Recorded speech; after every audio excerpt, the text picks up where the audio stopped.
This screencast is going to start with World War II, just kind of continuing on Ho Chi Minh's leadership.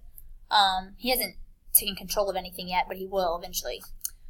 So far we've just discussed the fact that he attempted a communist takeover at Hanoi, the capital of Vietnam. That was unsuccessful, but it does show some communist loyalties already in Vietnam as early as the 1930s.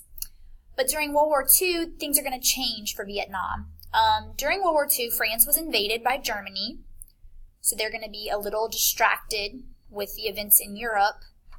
And Japan is going to be able to come in and take complete control of Vietnam, because if you remember, Japan was very aggressive in Asia during World War II.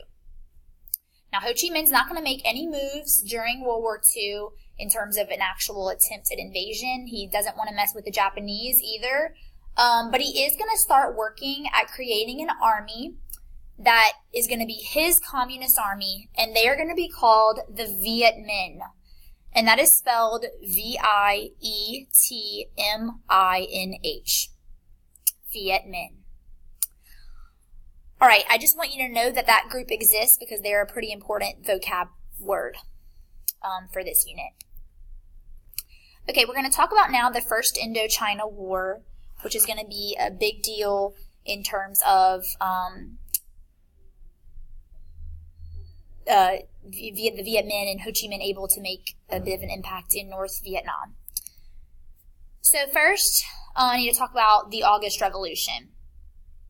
So Japan is eventually going to lose World War II. They will surrender Vietnam to the Allies, and France is going to kind of come back into the picture in Vietnam, but their control over Vietnam is starting to diminish because Ho Chi Minh has been able to gain even more support, and that's going to kind of turn the tide against the Allies and against the French at this time.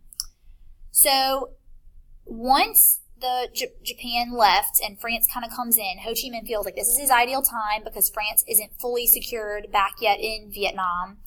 So he will send his Viet Minh again to Hanoi, where they are successfully able to seize government buildings. And he does kind of set up his own government regime in the city, the capital city of Hanoi. Now, he's not controlling all of Vietnam. This is very much the northern portion of the country, okay? And this event is called the August Revolution, where he does successfully gain control of Hanoi.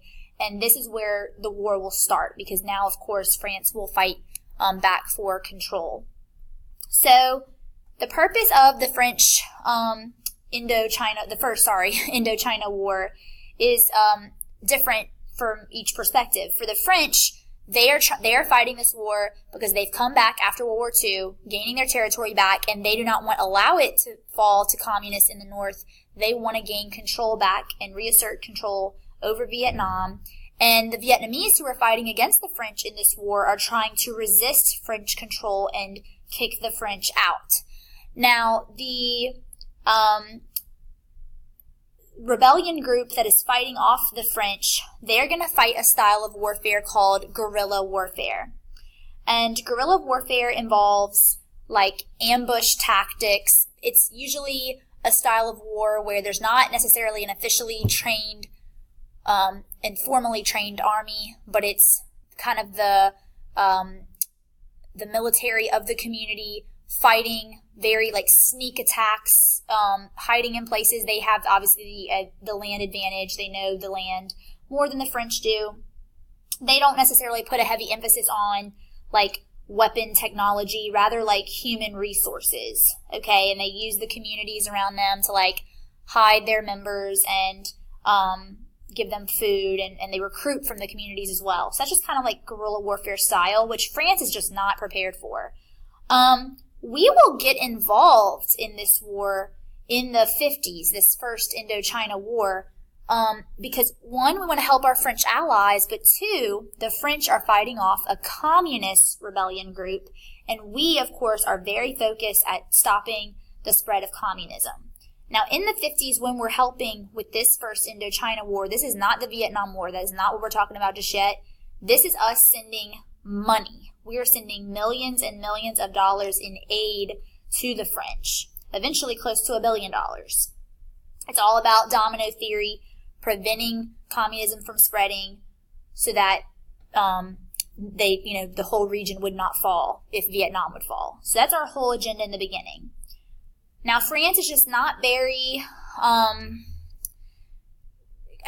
knowledgeable about the style of the guerrilla warfare fighting. So in terms of what they do, they underestimate the power of the Viet Minh. They are not able to capture Ho Chi Minh and find him.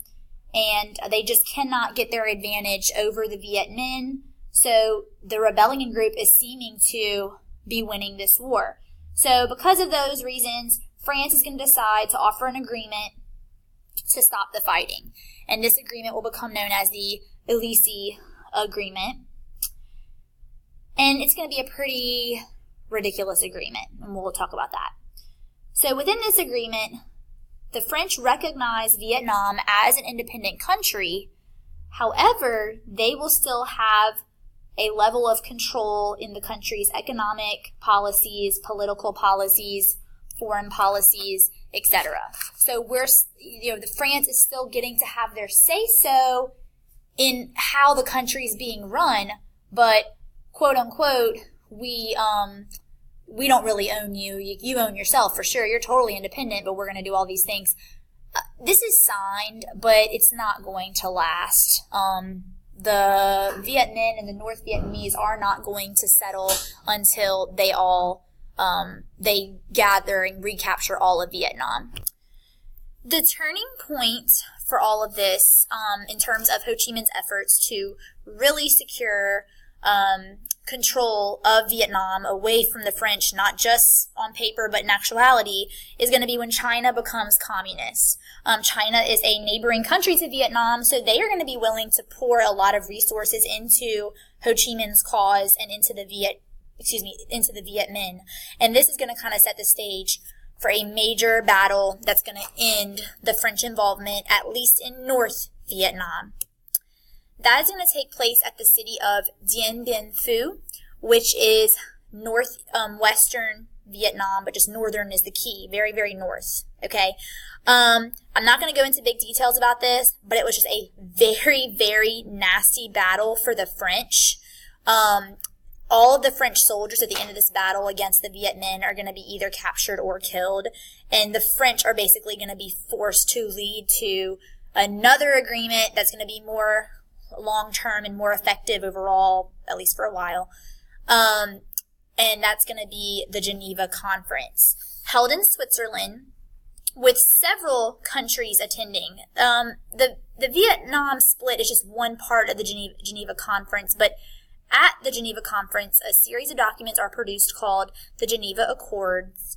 And what the Geneva Accords will say and decide is that Vietnam will officially remain split at the 17th parallel, with Ho Chi Minh being given control of North Vietnam and France able to sustain control of South Vietnam. We now have two overall governments in place, a communist government in the north and a democratic government in the south. Now, according to these accords, several years after this point, they would hold an election in which the country would vote on the system of government they choose to adopt overall. And for that election, you would have two candidates, Ho Chi Minh in the north, of course, and then the Democratic candidate we mentioned earlier today, Ngo Dinh Diem, and we'll talk about him more so in class on Monday. So please write down any questions you have, and we'll talk about that in more detail in terms of that election, because I have a lot to say about that election. Just know this is just setting up for it, that eventually there would be an election to decide overall control, and what overall the plan was to reunify Vietnam between North and South. All right, hope you have a good weekend. See you on Monday.